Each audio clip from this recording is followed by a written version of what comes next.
Hey guys, it's Steve for CollectorMania. I'm here finishing up my 32 series. It's been a wild ride. I hope you have all enjoyed it, and we are finally to the end.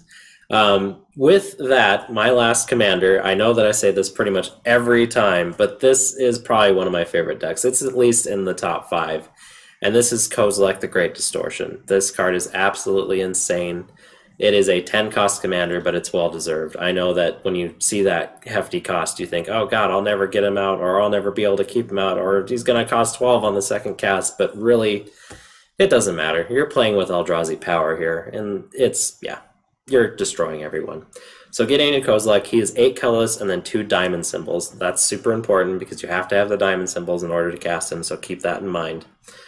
He is a legendary creature, Eldrazi, of course, at 12/12, which is absolutely insane, and he has Menace, which makes him a huge threat as far as commander damage.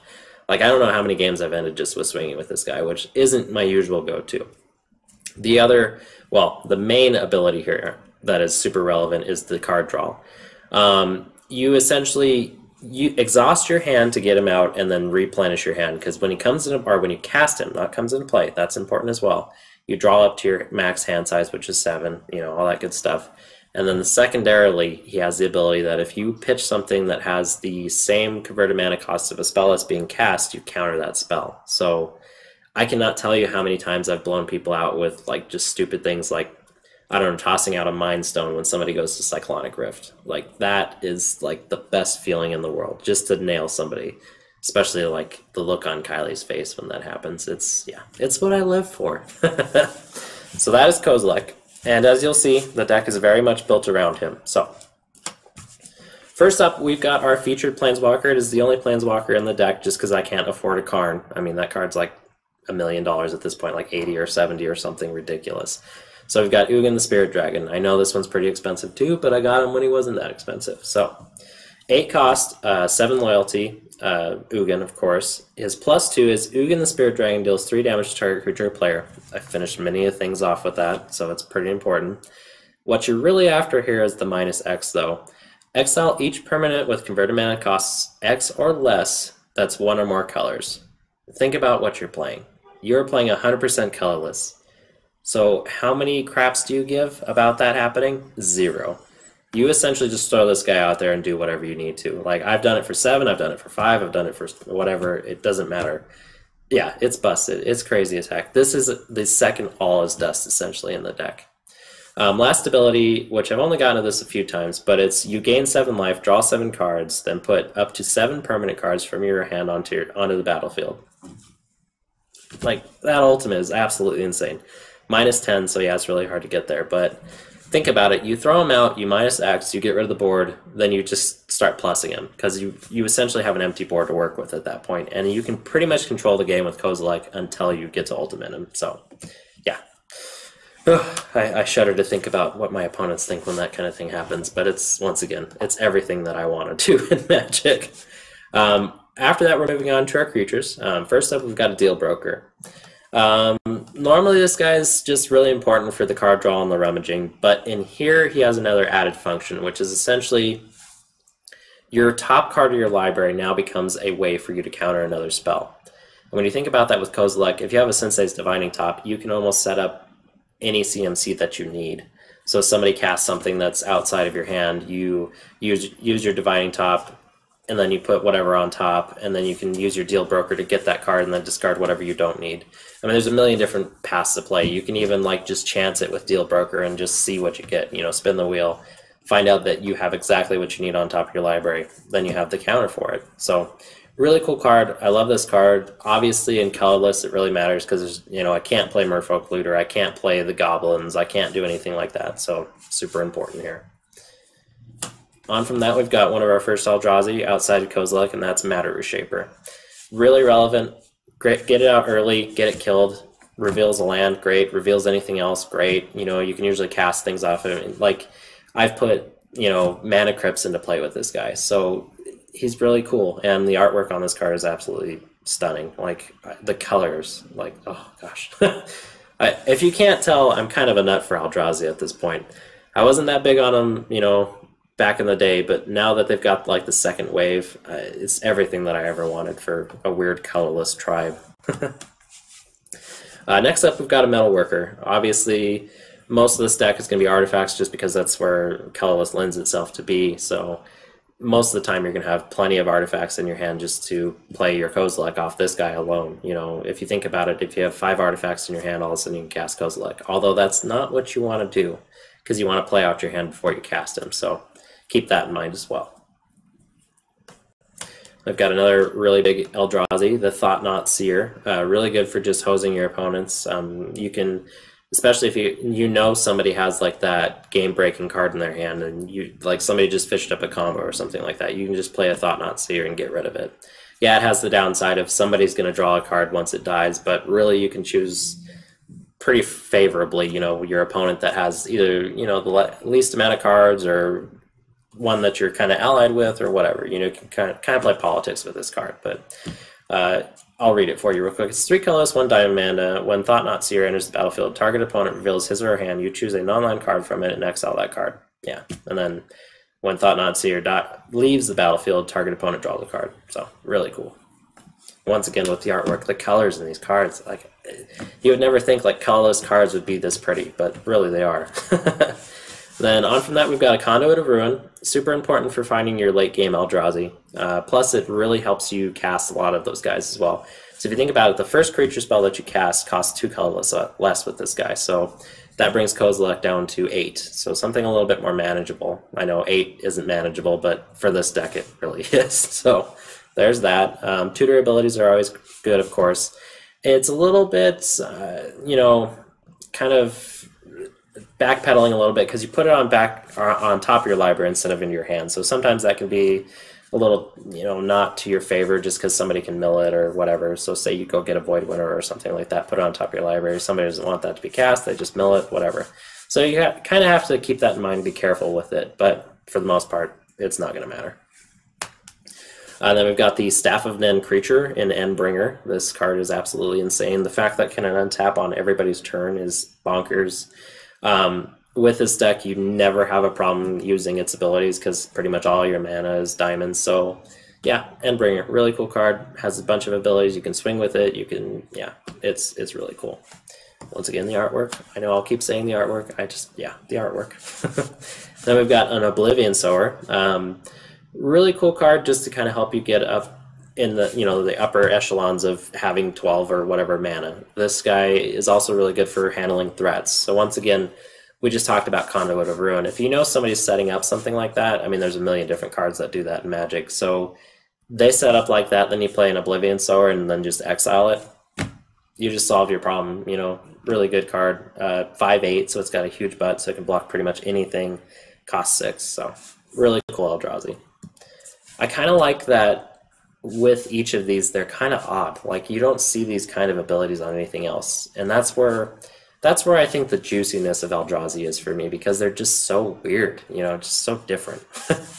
Speaking of different and weird, we've got a Deceiver of Form. This guy is a 7-cost Eldrazi, of course, 8/8. It reads, at the beginning of combat on your turn, reveal the top card of your library. If a creature card is revealed this way, you may have creatures you control other than Deceiver of Form become copies of that card until end of turn. You may put that card on the bottom of your library. So not only are you getting a crazy combat boost, so for example, say you flip the top card of your library and it's an It That Betrays, and you have like 5 Eldrazi tokens. All of a sudden, those Eldrazi tokens are It That Betrays. And then you can just swing at somebody and annihilate them for 1,000,000 and then gain control of everything. So those are the kind of things you can kind of set up with this. But not only that, it provides you with another way to kind of filter through your library. So say you reveal, I don't know, a good example is like a Soul Ring, and you don't need the Soul Ring, which you'll never not need a Soul Ring, but I'm just using that as an example. Say you don't need the mana fix or the mana ramp. You just put that on the bottom of your library and you just move on. You don't care about it because it's a way to kind of scry. So really cool card, artwork. Then we've got probably one of my favorite Eldrazi's that they've printed so far, and that's Void Winnower. This card literally just shuts the game down. Like, there are so many spells that this causes not to even be thought about. Yeah, it's absolutely insane. Think about it, it shuts down like half the removal that it could even run into. It shuts down most board wipes. Like, yeah, you are doing everything you want to do with this guy. And I'll read him for you real quick, just in case you don't know what he does.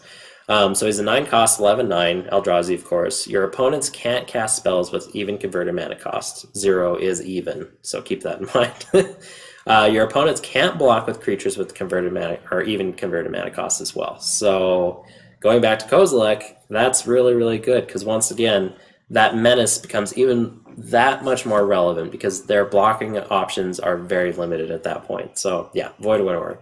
This is probably the Eldrazi that I tutor for the most, and not only in this deck, but in Animar, in any deck. This card is absolutely ridiculous. The fact that they didn't make it cost a diamond mana blows my mind. Like, they really should have done that, like at least 2 diamonds or something, but yeah, Void Winnower. Then we've got a Desolation Twin. Really cool card. Keep in mind, this is another one of those that you have to cast it in order to get the ability, so no ETBs here, so Mael, you know, stuff like that. Don't really care about this card, but once again, going into Kozilek deck, 10 mana is not that unreasonable for us. Getting 2 10/10s for 10 is actually pretty good, especially since they're Eldrazi's and all that good stuff, so there's that. Then we've got the, I guess, alternative choices commander as far as Eldrazi decks go, and that's Ulamog the Ceaseless Hunger. This card is crazy bonkers. It will usually win the game in probably 2 swings, just because your opponents at that point are pretty much, it's kind of like a psychological warfare, because you are essentially, I'll read it for you, 10 mana Eldrazi, 10/10. When you cast Ulamog the Ceaseless Hunger, exile 2 target permanents, which is absolutely backbreaking. Then when Ulamog attacks, defending player exiles the top 20 cards of his or her library. That's stupid. Like, that is absolutely crazy. Like, you can just, yeah. I mean, you just swing a couple times at somebody and they're pretty much out of the game, regardless of what they have in their hand or what they can do. Like, their board state doesn't matter at that point, because you think about this as a 10/10 indestructible creature. It's really hard to get rid of, and yeah, it's absolutely insane. I've had Black Sun Zeniths go off and hit this guy for 7 and then like have it for 3. I don't care. The effect still happens. It's indestructible. It doesn't matter. Yeah, crazy card. Absolutely insane. To follow that up, we've got Ulamog the Infinite Gyre. Similarly, it has that cast effect where you destroy a targeted permanent instead of exiling it. Mainly what this guy is in here for is the reshuffle. I had to include one of them, of course, just because I love that effect, especially when you run up against like a mill player and they don't know that you have one of these in there and they just keep milling you, and then all of a sudden you hit that Eldrazi and they're just like, ha, I got away with this. Because essentially at that point you're having them waste their resources, because that's what they're doing. They're casting their kill spells to try and kill you, and then there's no possible way they can finish you off. So there's that. Plus Annihilator 4 is nothing to bat an eye at, so there's that. And then of course we've got a Knit that Betrays. This card of course works great with the theme. Basically anything that whenever an opponent sacrifices a non-token permanent, put that card on the battlefield under your control. So with any of our Annihilator guys or our Bane of Balaget or any of those guys, this is just a house. You essentially start grabbing permanents from everybody else, and then all of a sudden your board state is just that much more impressive. And believe me, when this deck has a board state, it has a board state. It could be in 2 creatures, but my god, it has a board state. Then, of course, we've got Emrakul the Promised End. And this would be another alternative commander choice. I've seen plenty of decks built around this card, and it makes a lot of sense. It in a way, can be even cheaper than any of the Eldrazi, basically, because, I mean, it's got that Emrakul the Promised End costs 1 colorless less to cast for each card type among cards in your graveyard. So it's got Delirium, even though it's not actually named on this card, so it's pseudo-Delirium. 13/13, so it's, yeah, really big. It's got flying, trample, protection from instants, so keep in mind, like, they can't even, like, I mean, they can't Path to Exile this, they can't Cyclonic Rift, well, individually Cyclonic Rift it, they can't bounce it. It's a pretty impressive card. But the main thing is, when you cast Emrakul, you gain control of target opponent during that player's next turn. After this turn, that player takes an extra turn. I've done some absolutely bonker things with this card. I think I talked about it a little bit in my Rakdos video, but yeah, the things that you can do with this, yeah. You can basically just either use one of your opponents to destroy your other 2 opponents, or just totally hose one of your opponents just by taking their board state and throwing it in the trash. I mean, yeah, really cool card. Really love it. Okay, Now that we're past the giant mess that is Eldrazi's and giant creatures and everything that is awesome, we'll move on to what makes the deck work, essentially, and that is the artifacts that are included in here. First up, we've got a all-star, and that's Mana Crypt. And just as a side note here, I don't know why, but I, for some reason, have like the lottery-winning packs when it comes to Mana Crypts. I have gotten 3 so far. One of them was a foil from, what was that, Eternal Masters. Another one was a masterpiece from Kaladesh or wherever it was. And then the third one was just a non-foil regular one from Eternal Masters. But really, 2 foil Mana Crypts, like, I don't know if, like, it's sad because that's probably the highlight of my polls for the rest of my life, but man, is it awesome. So, that was just a side note. So anyway, 0 cost artifact. At the beginning of your upkeep, flip a coin. If you lose the flip, Mana Crypt deals 3 damage to you. So a downside there. But it has tap, add 2 colors to your mana pool. So right there, you've got the 2 colors required for Kozilek, and it essentially boosts you up 2 turns. It's a crazy card, like absolutely insane. I mean, it's, yeah, Mana Crypt. If you don't have one, I would probably try and find one before they get super expensive again. So I think the regular ones are only like $70 at this point or something like that. I know that's a lot of money, but for a Mana Crypt, it's not. Think about it. This card's been printed once in a real set, and then twice kind of like as a, well, not really a promo, because Invention, and then I guess it was a book promo, right? Yeah, it wasn't even in a set, I don't Yeah, it was think. like a comic book promo or something like that. So think about the scarcity of this card. It's not very, it's very sparse. So I would pick up copies now while they're at $70 before they go back up to $150. So there's that. Okay, on from that we've got a Mana Vault, which is a 1-cost artifact that says tap, add 3 colors to your mana pool. It does say stay tapped unless you, or wait, let me read it. Add 3 colors mana to your mana pool. Mana pool doesn't untap normally during your untap phase. To untap it, you must pay 4 mana during your upkeep. That's important, your upkeep, because you can't do it any other time. If Mana Vault remains tapped during your turn, it deals 1 damage to you. Drawing mana from this artifact is played as an interrupt. So that's the old text. But anyway, I've been stuck many times where I've gotten something crazy, like some crazy hand, and then somebody's blown up like one of my artifacts, and then I can't pay for the untapped cost on this. So keeping that in mind, you got to be kind of careful with this card, but it is super good. I mean, it's super quick. Once again, it's a way to get Kozilek out on like turn like 3 or 4, because I've done it before. Essentially, if you have that god hand, you can do it, and then all of a sudden you've refilled your hand. It's everything you want to do with this deck. So Mana Vault. Then we've got a Expedition map. There are a lot of really important lands in this deck, as you'll see. I mean, I think there's more featured lands on here than has probably been in the last 4 videos, and we'll get to that, of course. But being able to grab your Ancient Tomb or your Eldrazi Temple or your Eye of Egan, you know, just at a moment's notice is great. Expedition map is something that I would pretty much include in any deck that has any kind of utility lands that are super relevant to your strategy. So there's that Expedition map. Get your copies now. Then I've got another crazy super mana ramp, you know, card in Grim Monolith. This is kind of the other version of Mana Vault. It reads a little bit differently, of course. So Grim Monolith doesn't untap during your untap phase. Add 3 colors to your mana pool, play this ability as mana source, and then pay for untap Grim Monolith. So it's got the upside of not dealing you damage on your, you know, upkeep, but it also has like the downside of it, just, well, the other one never untaps as well, but you know, I guess either one of them can be good in certain situations, and they are always good in a lot of situations, but this one costs 2, the other one costs 1, so there's just differences between the two. They're both great though. This card is also super expensive. Yeah, I didn't realize it, but I actually got this somehow. I can't remember. I think I got it in a pack of cards that somebody sent me or something like that. And it was just kind of in there. I don't think they knew what was going on. They were getting out of Magic, and I just got really lucky. So, Grim Monolith. Really cool card. Really expensive card, though. Okay, past that, we've got a Scroll Rack. Really good, once again, for setting up your counters. Just as we talked about with the Deal Broker, this is a way for you to dig even deeper finding spells to counter spells that are going to destroy your board state or whatever you're trying to do. So scroll rack, really important. I would include it in pretty much any deck that's trying to manipulate the top of their library. So Cascade decks, basically anything. So there's that. Fun card. Then we've got a breakout card from Kaladesh, and that's Inspiring Statuary. This card makes this deck absolutely insane. Think about it. You're tapping a Lightning Greaves for mana. Like, that's crazy.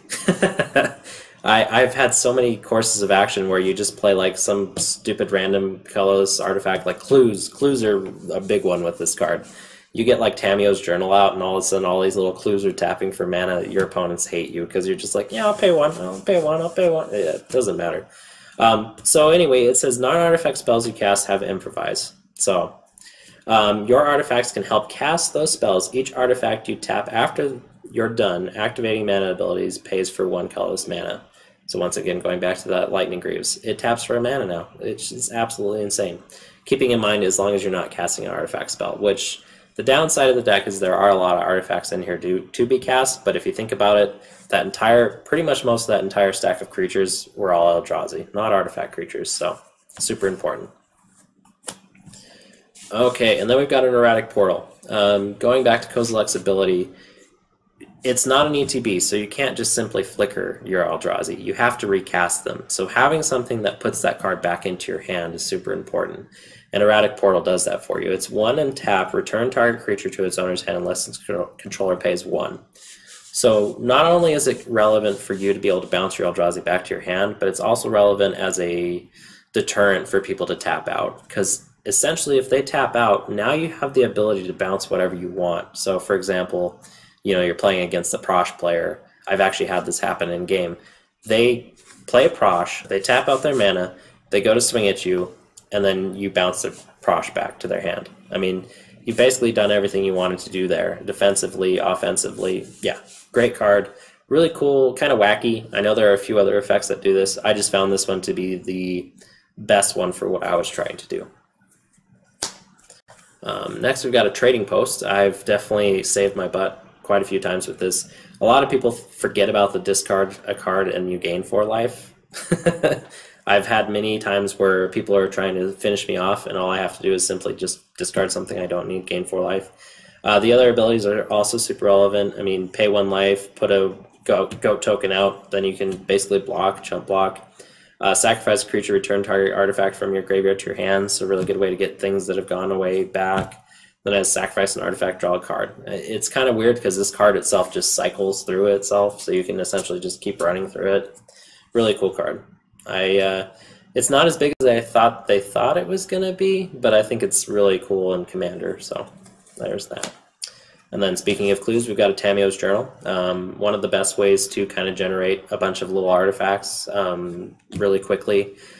The upside with this is that it does have the sacrifice 3 clues and then you can tutor for something. There aren't a lot of ways to do that in Colorless, I'll be honest. So outside of like tutoring for artifacts and or lands. So this card helps you grab like your Ulamog or basically whatever you want, your Emrakul.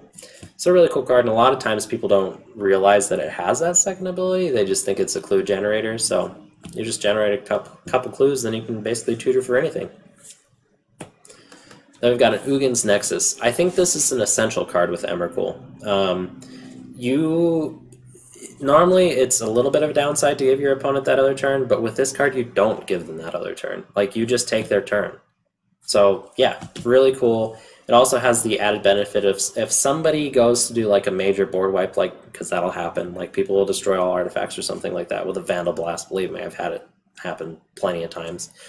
But if that happens with this, you essentially take a turn after that. So really cool card. I recommend it in basically any artifact deck, especially decks that can self-sacrifice it.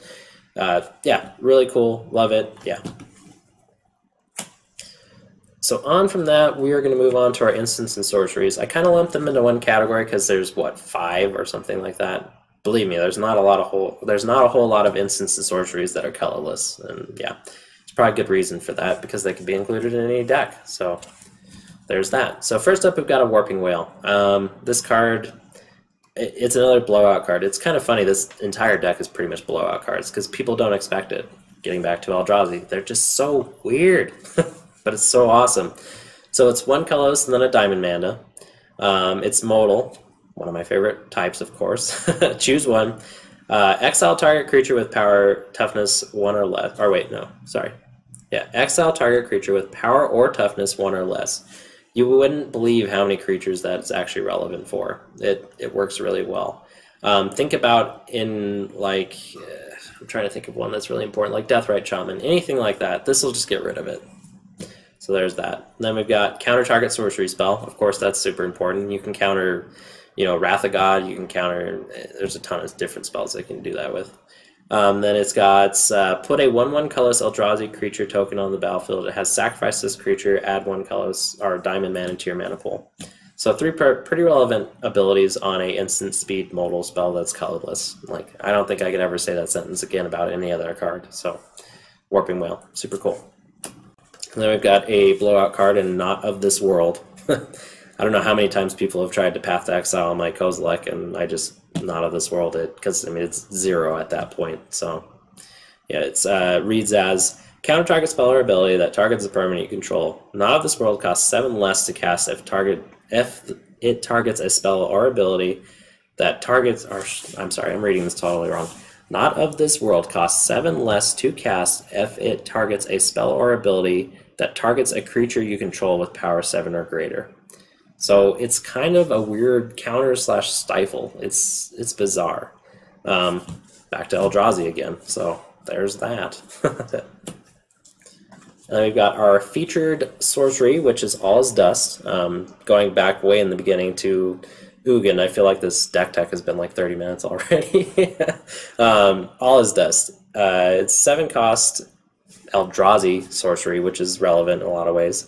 Each player sacrifices all color permanents he or she controls. Just a very effective board wipe for a really ridiculous cost and in a deck that doesn't care about it. So there's that. Okay. We may have to do this in like 2 parts or something. So we're moving on to our lands here. This is, like I said, I feature more lands here than I probably have in the last like 5 videos, and there's a reason for that. It is lands.deck in a way because the lands are just so important. Getting into it, our first one is Ancient Tomb. Talk about a way to get your commander out quicker. Ancient Tomb is definitely one of those. It helps you generate 2 colorless mana, essentially just for tapping it. It does have the downside of dealing 2 damage to you, but as you'll see later on, there's more than just Trading Post that gains you life in this deck, and there's a few ways that I've gotten out of killing myself, you know, plenty of times with just land cards. So there's that. Then, of course, we got a Cavern of Souls. Most of the relevant creatures in here are, of course, Eldrazi. So you just slam this down, name Eldrazi. It literally doesn't matter that it only taps for colorless for everything else because everything else is colorless. So who cares? Then we've got a Command Beacon going back to Kozilek costing 10, you know, in the beginning. This card is pretty important, just being able to bypass that commander tax, especially when you get to late game when it casts like 18 or something crazy like that. Even though the deck can generate that amount of mana, you don't always want to be spending all your mana just to cast your commander. You want to be able to cast the spells that you get with your commander as well. So there's that. Then we've got Eldrazi Temple, of course. Good enough to essentially be $5 now at this point. You know, it was like a 50-cent card, and then all of a sudden the new Eldrazi came out, and then it shot way up for a long time, you know, especially when Eldrazi Winter was going on. But yeah, you tap, add 1 colorless, or tap, add 2 colorless, spend this mana only to cast colorless Eldrazi spells, or activate Eldrazi abilities. So think about this with Endbringer itself can just activate all of its abilities. So there's that. Then we've got an Eye of Ugin, of course. You can't run this deck without it. It says colorless Eldrazi spells you cast cost 2 colorless less to cast. So, plus it has the added benefit of paying 7, then tapping it and searching your library for an Eldrazi. Yeah. Then we've got a Gaia Reach Sanitarium. Getting back to the deal broker, this is essentially your second deal broker because it's a way for you to get that top card of your library and then potentially counter something that you don't want to happen. So there's that. Just a really cool colorless land. Then we've got Haven of the Spirit Dragon, really good for essentially grabbing Ugin back. That is really its only purpose in here. That and it taps for colorless, so pretty cool card. Then we've got a high market.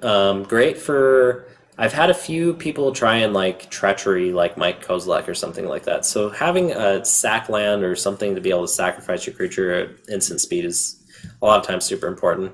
It does have the upside of gaining you a life as well, so that can come into play sometimes. Then we've got a Maze of Ith. I don't have this card in very many decks, but it especially works well in here because, once again, you're going to have a really impressive board state, but it's going to be stacked in like 2 creatures. So you're not going to have a whole lot of blocking options. So having something like this that can prevent those, you know, crazy things like Prosh, once again, from swinging at you is pretty important. So, plus it can often just be used politically, where you can usually deter an attack without even tapping the card, because you can just basically just show it and that person's not going to waste their time on you. So there is that. Then we've got a absolutely bonkers card in Mirror Pool. It enters battlefield tap, which is the downside, adds a colorless land to your mana pool, but then it has tap 3 or 2 colorless, 1 diamond, sacrifice Mirror Pool, copy target instant or sorcery spell you control. You may choose new targets for the copy. So that one's not too relevant in here unless you're doing like Not of This World or something like that. But what is super important is 4 colorless, 1 diamond mana, tap it, sacrifice Mirror Pool, put a token on the battlefield. That's a copy of target creature you control. So yeah, that gets pretty bonkers. Once again, copying like an It That Betrays or something like that, yeah. Bane of Balged. I mean, there's so many crazy cards that I would pay 5 mana for in a heartbeat. It's just like, I don't care. Whatever. So there's that. And then we've got Sanctum of Ugin. Add 1 colorless to your mana pool, of course. Whenever you cast a colorless spell with converted mana cost 7 or greater, which is most of your creatures, you may sacrifice Sanctum of Ugin. If you do, search your library for a colorless creature card, reveal it, put it into your hand, then shuffle your library. So keep in mind, once again, you can find your crazy things like Ulamog with this, but also keep in mind there is no restriction on how low you go with searching for colorless creatures with this card. Usually that's the opposite. Usually it's, I have to find something 7 or greater or whatever. There's 0 restriction on this card. So you can go and find your Thought-Knot Seer, say if you need to Thought-Knot Seer and then get rid of somebody's Cyclonic Rift or whatever in their hand. Like, this card does that for you. Really cool card. I mean, once again, get lands, man. They're just so important in this deck. Then we've got a Scorch Ruins. This is kind of risky, but man, does it pay off when it pays off. So when Scorch Ruins comes into play, sacrifice 2 untapped lands or bury Scorch Ruins. So essentially you're sacrificing 2 lands to get 1 land that taps for 4 colorless mana. So yeah, that's pretty bonkers. It's an insane trade most of the time, because you just, you know, get an Ancient Tomb, well, an extra Ancient Tomb essentially, or something like that. I mean, I've sacrificed 2 wastes just to get this out, or even 2 important lands like a Mirror Pool and a Reliquary Tower. If you need the mana then, you need the mana then. Plus there's plenty of ways to get lands from your graveyard back in, you know, into play essentially. So Scorched Ruins, it's risky, but I'd say it's worth it. Then we've got a Shrine of the Forsaken Gods. This is kind of like a weird Temple of the False God. It works off of you having, let's see, add 2 colorless mana to your mana pool, spend this mana to only cast colorless spells, activate this ability only if you control 7 or more lands. So it's really relevant in colorless decks, of course. Like I said, it's like a weird Temple of the False God. Cool card, though. The artwork is crazy, because it shows like what the Zendikar people thought of the Eldrazi and like how they personified them as people. Yeah, there's a little bit of lore and flavor-wise there, I guess. Now we've got Throne of the High City. Card draw can become kind of a hamper, especially if you don't have like mana to cast Kozilek. So having something like Monarch is really important. Most of the time, if you get Monarch, you're going to keep Monarch. I believe this is the only colorless way to get Monarch, so there's that as well.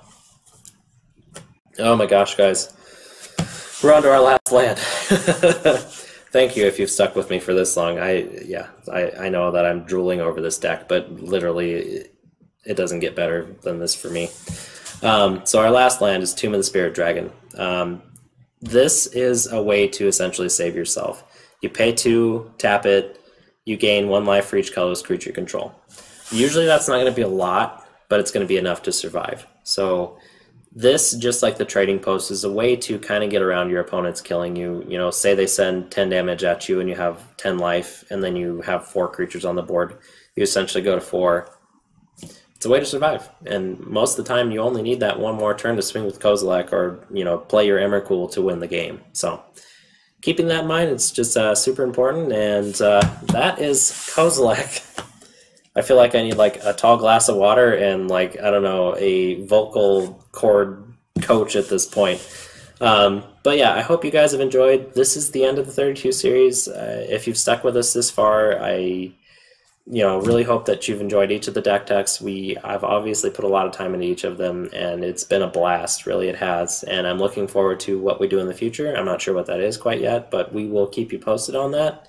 And we will catch you next time. Thanks again, guys.